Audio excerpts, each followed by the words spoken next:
Hey bro, mana bini you? Bos, jangan macam-macam Saya rakam nanti. Ya bos, you cari saya ke? Wah kak, 1 anak, 2 anak, 3 anak. Abang maya kuat dah. Yang penting setia, rajin cari rezeki. Bos review lori suami saya dulu. Dulu motor, sekarang lori. Boleh tahannya kak? Hidup mesti ada kemajuan, Ma. Lori kecil heavy duty keluaran kebanggaan Jepun yang dikeluarkan khas untuk peniaga kecil, logistik dan construction. Tapi kini dijadikan bengkel berjalan. Isuzu N Series, Mia hitam jalanan guys. Dengan enjin 3 liter, 4JJ1, inline 4 double wide cam fuel injection, turbo diesel dengan intercooler, wiring dan piping yang lagi kemas daripada kereta Saga Pink. Air filter box lagi besar daripada kepala saya. Drive shaft berapa besar yang menentukan nasib para rider. Berjuang rezeki seisi keluarga. Alhamdulillah, Tuhan bagi peluang. Terima kasih Papa, Ma bangga dengan Papa. Sayang Mama.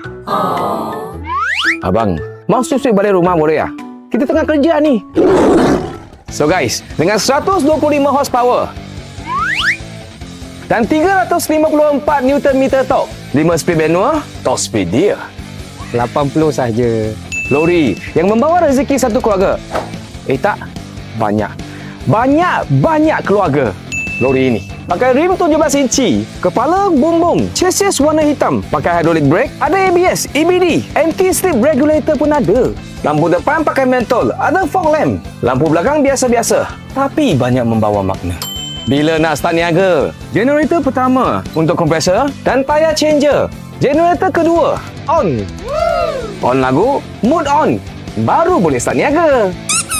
Bengkel yang sediakan basic service. Bengkel ini, kaunter kena ada, display kena ada, gula untuk beli hati anak-anak, tempat lepak-lepak pun kena ada.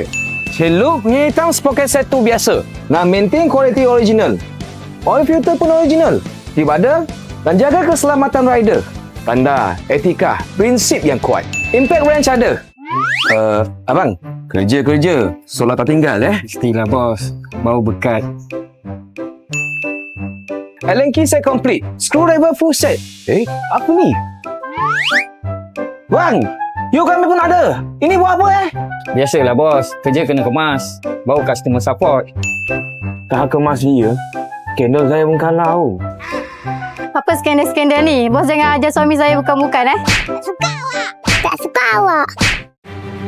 Lemak. Habislah saya kali ini.